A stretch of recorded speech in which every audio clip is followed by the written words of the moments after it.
Bismillah wa salatu wa salamu ala Rasulullah. Alhamdulillah, thumma alhamdulillah. Today we're going to cover, inshallah, Juzz number 12. Today we already fasted 12 days of Ramadan. We ask Allah subhanahu wa ta'ala to accept our fasting. We ask Allah subhanahu wa ta'ala to accept our prayer, our supplication, our dua, inshallah. We ask Allah subhanahu wa ta'ala to make us among the winners in this month. Ask Allah subhanahu wa ta'ala to shower us with His forgiveness and His blessing in this blessed Ramadan. Allahumma ameen. So the Juzz for tonight, Juzz number 12, it's span two surah of the two prophets of Allah subhanahu wa ta'ala. Prophet Hud, the one who sent to nation of Ad, and to Prophet Yusuf alayhi salam. So also they are here in Juzz 10, Juzz 11 and 12, that spans almost 6 surahs. It started with Alif Lam Ra, and except Surah Al-Ra'd started with Alif Lam Mim Ra. So 4 of the 6 surahs they're talking about and about the one life of Prophet of Allah subhanahu wa ta'ala. Sayyidina, the surah of Sayyidina Yunus, the surah of Sayyidina Hud, the surah of Sayyidina Yusuf, and the surah of Sayyidina Ibrahim alayhim salam. But it comes in Surah Hud.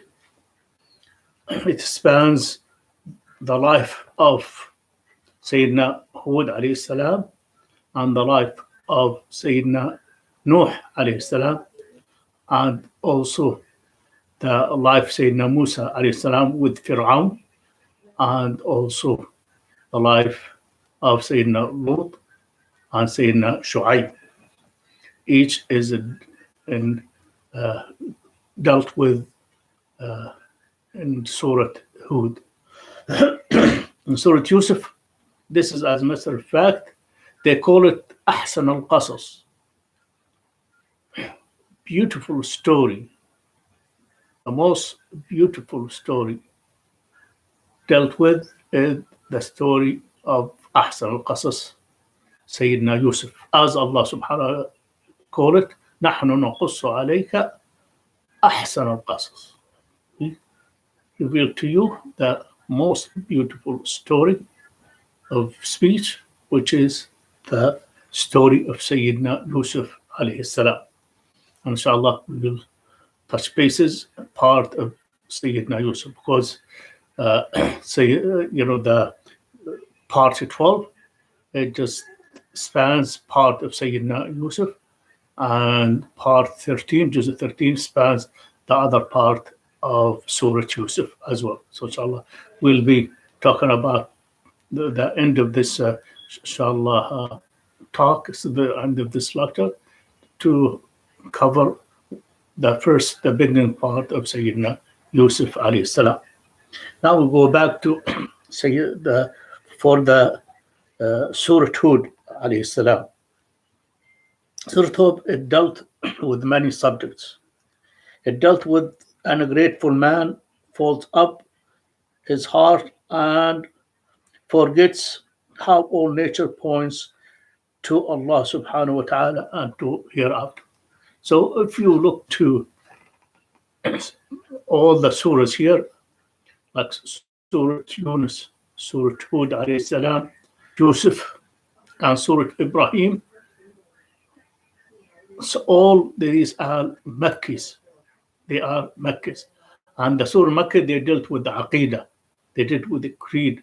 They dealt with believing in one God. They didn't believing in the hereafter. They believing in there is a life after death.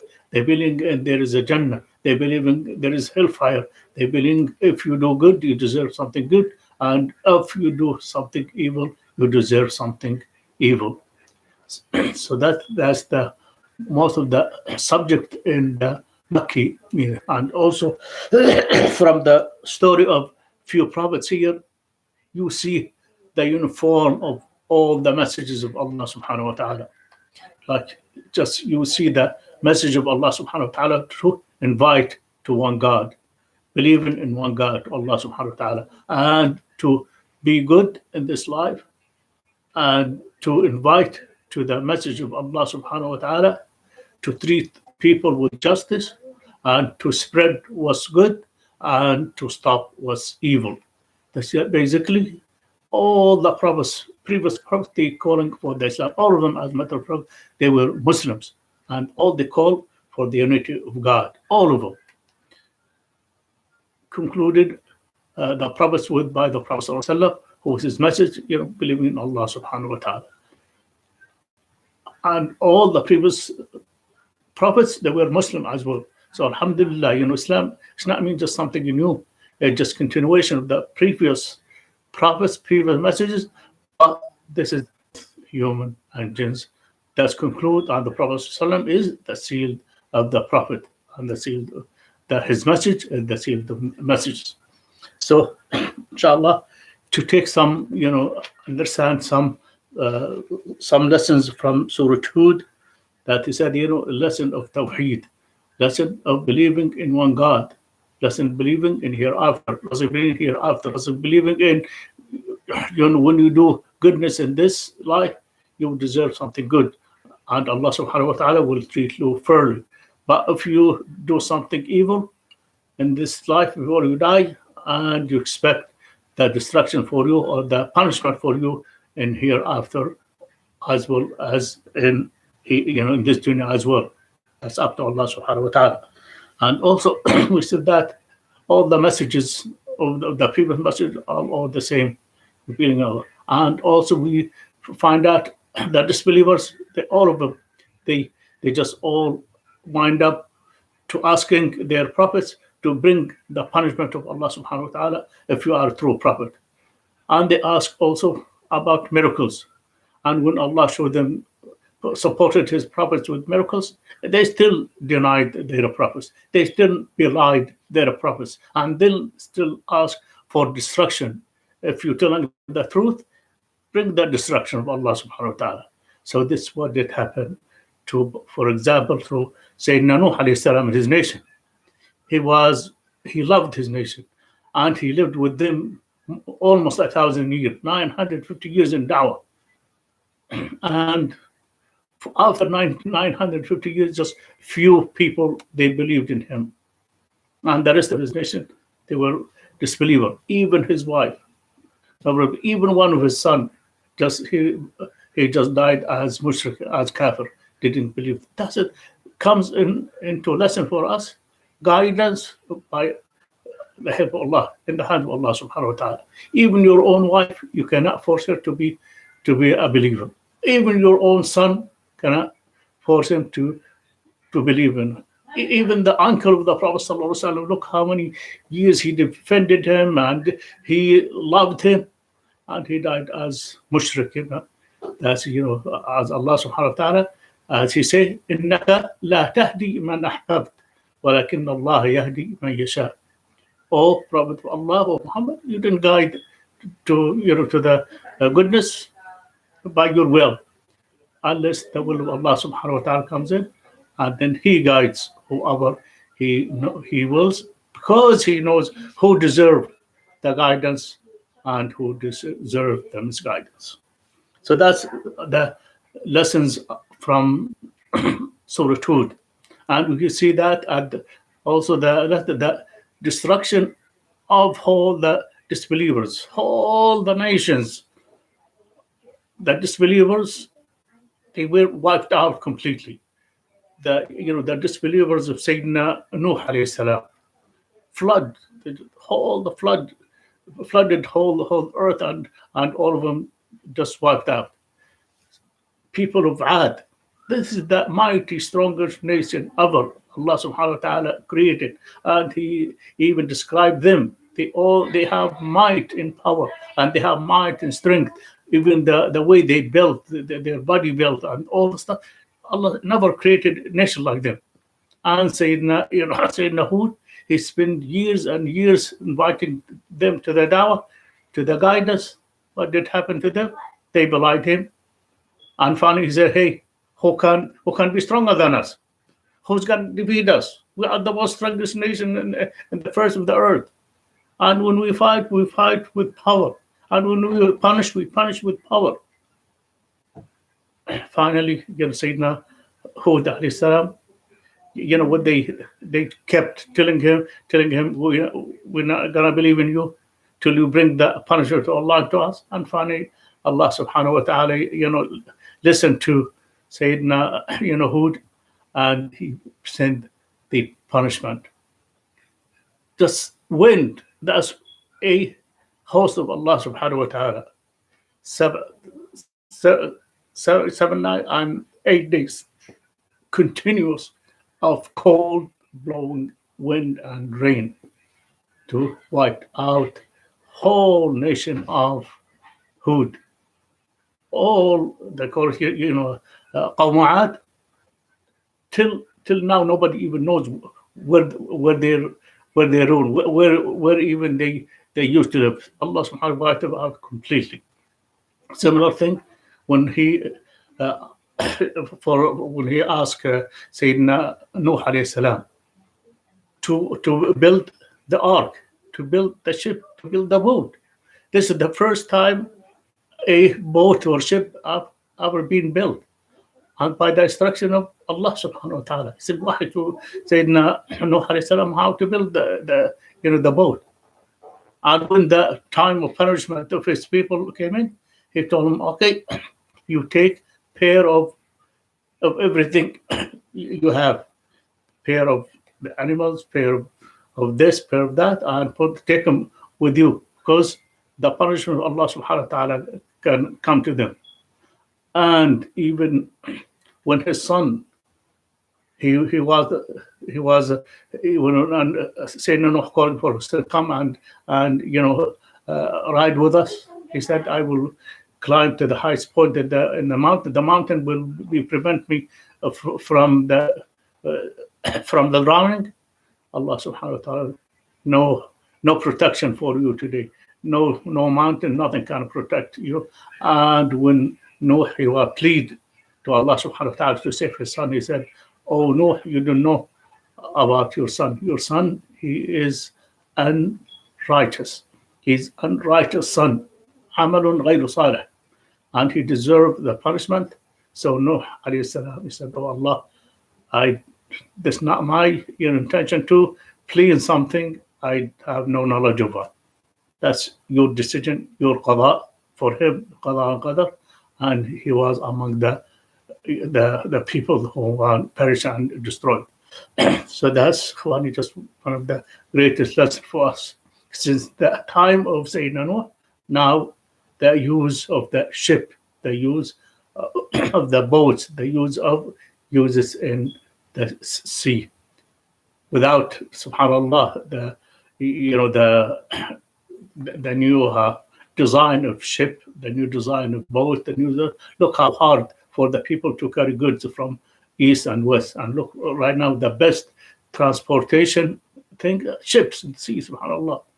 And Allah subhanahu wa ta'ala also mentioned that, the use of the ship in the sea later on. This is one of the greatest ni'mah of Allah subhanahu wa ta'ala into the humanity. And also, we have a lesson for us, a dua, as I mentioned in my khatara today, a beautiful dua. When you mount in your ride, whether a ship, whether a plane, whether a horse, whether a car, whether a bicycle, or whatever, always say, Subhana alladhi sakhara lana hada, wa ma kunna lahu muqrinin, wa inna ila rabbina munqalibun. Just praise Allah subhanahu wa ta'ala. Glorify Allah subhanahu wa ta'ala. For that he subject this ride for us. And we have no power, no will to do so except by the will of Allah subhanahu wa ta'ala. And thank Him, be grateful for Allah subhanahu wa ta'ala for that, and acknowledge that our return shall be back to Allah subhanahu wa ta'ala. What a beautiful dua. Always remember it, to say it each time, alhamdulillah, you drive your car, or you go for a trip, or you go for a journey, or just you leave house. Always remember that dua. سبحان الذي سخر لنا هذا وما كنا له مقرنين وإنا إلى ربنا لمنقلبون. And then come also the story of Lut, and when the angel came to Ibrahim alayhi salam, gave him the glad tidings about, his wife Sarah will have a son, and that son gonna be a prophet. And also the angel told him about the people of Lut. And Lut, who was the nephew of Sayyidina Ibrahim alayhi salam. And when Sayyidina Ibrahim told the angel, hey, there is Lut there, how are we going to punish the Lut with the evil people? So the angel, and this is the decision of Allah subhanahu wa ta'ala, and the wrath of Allah come. But however, Lut and the believers, the people of Lut and the Lut's family, they will be saved, except his wife. His wife will be among the one who destroyed. The similar thing, the wife of Sayyidina Noah, the same thing. The Allah subhanahu wa ta'ala, as I said, the husbands were prophets, but they couldn't give guidance to their wives. That's why the will of Allah, wisdom by Allah subhanahu wa ta'ala, to who gives the hidayah to. And then Allah subhanahu wa ta'ala also in Surah Hud mentioned who? Mentioned the people of Shu'aib, people of Midian. And Allah subhanahu wa ta'ala told us about that, what they used to do. They used to cheat in the measure, in the mizan. They used to cheat in the measure. وَيْلٌ لِلْمُطَفِّفِينَ. They cheat in the mizan. And they use also to do another evil things. So the people of Lot, they used to commit the worst sin ever. The people, they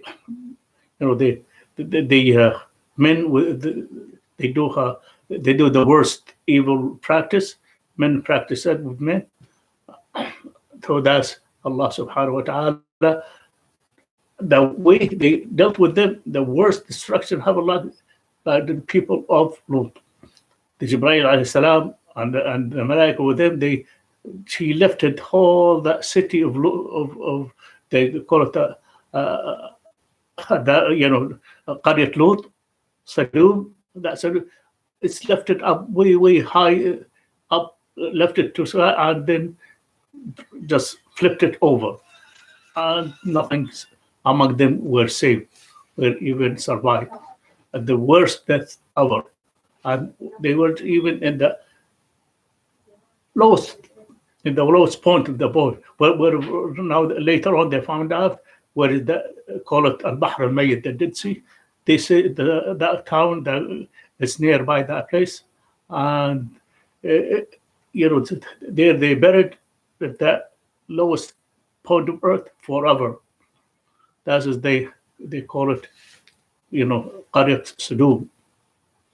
And after that, Allah subhanahu wa ta'ala telling us about the story of Sayyidina Musa alayhi salam with Fir'aun, and give us little bit details, little bit hint how Musa alayhi salam just after he received his message, prophethood, Allah subhanahu wa ta'ala supported him with the miracle of the staff, and also other miracle. His hand, the color of Sayyidina Musa is a brownish color. But when Allah subhanahu wa ta'ala gave him this miracle of prophethood, he told him, put your hands in your pocket and bring it out, will becomes shiny as alive, without disease. So, and his stick or his staff turned into a snake. That's two miracles support his prophethood. You go back to Fir'aun and invite him to Allah subhanahu wa ta'ala, to one God, to God of everyone. Fir'aun, he claimed himself he's a God, so he's what do you expect him from a false God? He's going to defend his false God to the last of his breath, and that's what did happen to him. So Allah subhanahu wa ta'ala even told us about the Fir'aun's death. when Allah subhanahu wa ta'ala saved Bani Israel, they saved them from the bondage of Fir'aun after Sayyidina Musa alayhi salam had defeated all the magicians. And when all the magicians believed in Musa alayhi salam, and Fir'aun just crucified all of them, the one who believed in Musa and Harun. And after that, Allah subhanahu wa ta'ala told Sayyidina Musa, your time to leave, you and Bani Israel, to leave Egypt to the promised land. And when they did, Fir'aun heard about them and they followed them. They followed them to the place where's the approaching the sea. So all Bani Israel, as Sayyidina Musa, faced with, in front of them is a sea, and behind them is Fir'aun and his army. So now it's between two choices: we'll go drown in the sea or wait for Fir'aun till capture and wipe him out. However, Musa, with his iman to Allah subhanahu wa ta'ala, he said, Kalla, no, God is with me. And here came the salvation to the nation of Musa alayhi salam, to Bani Israel. He said, smite, hit the sea with your stick, and here comes the sea, split into two halves. Every half like mountain of water, and there's a path for the people that can go walk through. And that made even that path is dried, not wet like muddy, but dried. So it's easy for Bani Israel, all of them know his path to cross. And they crossed with ease, crossed the sea with ease, very easy. None of them even just lost. And when Fir'aun and his army arrived and they saw the sea is wide open, he used to say, Musa, he wants to hit the, to ask Allah, let the sea comes back, the water, let them back to its nature as the two mountains of water, let them get back to its original state. Allah said, no. Let first the people of Fir'aun and his army cross it, and then I give you the command when to now let the sea come back to its original. And when his army, Fir'aun and his army, going through, passing by, till the point they thought they are get into the other side of the sea. Now Allah told Musa, hit in your stick, hit the sea, and that the sea, the two sides of the sea, they were just wiped out, Fir'aun and his army. Now only Fir'aun, now Allah subhanahu wa ta'ala, all your army is being gone, destructed, except you. Today we save your body. Why? There is hikmah beside that. Lesson for us. So the people, they will see the God of the people, he is dead. That is Fir'aun, the one who claimed to be a God, is dead.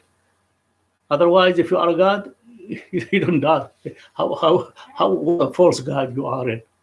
Only we save your body. So the people, they will know you are dead. They would know for sure you are a false God. You are not a God. You are nothing but corrupted person, arrogant person.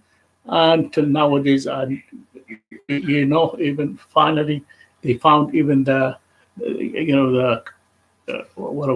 body of Fir'aun, subhanallah, and you see, that's the guy who claimed he's a god. Look, his body cannot even help himself in his grave. So that's big lesson for us, how only Fir'aun, Allah subhanahu wa ta'ala, has saved his own body, not his saved as Allah, no, all his body, to take lesson for us. Look what happened to the most arrogant people in the world. Look what happened to their final destination. So also the people behind him, they would know, hey, Fir'aun is not alive, he's dead, not alive anymore. There is no fear. And Allah subhanahu wa ta'ala also a lesson for us, when he destroy a nation, subhanallah, there is no ever left anything behind him will come again. Like Fir'aun, after that, after the Fir'aun, there is no nation for own ever came again. When he destroyed the people of Ad, that's it, no more Ad people come again, subhanallah. Thamud, similar thing. La ilaha. That is the lesson for us. That's when Allah subhanahu wa ta'ala destroyed a nation, there's nothing left behind that nation to be, subhanallah, come again, as to be about, to just inherit what left among them. That's the of Allah subhanahu. And then now, after the conclusion of Surah Nuh, it's come in Surah Yusuf alayhi salam. So Yusuf alayhi salam, it is dealing with the story of Yusuf and the jealousy and the envy of his brothers against Sayyidina Yusuf alayhi salam. And Allah subhanahu wa ta'ala call it the best of qasas, the best of story. And the story started with a dream. So Yusuf alayhi salam, when he was a child, when he was a young boy, saw a dream. And that dream goes like, he saw 11 stars, and the sun and the moon, they are making sajda, bowing down to Yusuf alayhi salam. So remember, who's the father of Sayyidina Yusuf? Is Jacob, Yaqub. And who's the father of Yaqub? Is Ishaq, the grandfather of Sayyidina Yusuf. And who's the father of Ishaq? Is Sayyidina Ibrahim. He's the father of all the prophets. So Sayyidina Ibrahim alayhi salam has son is Ishaq and son Ismail. Ismail, remember, he left him in Mecca with his wife Hajar, and where came Sayyidina Muhammad sallallahu alaihi wasallam. And from the Ishaq became Yaqub. Yaqub is called him Israel, the slave of Allah. Israel, the slave of Allah.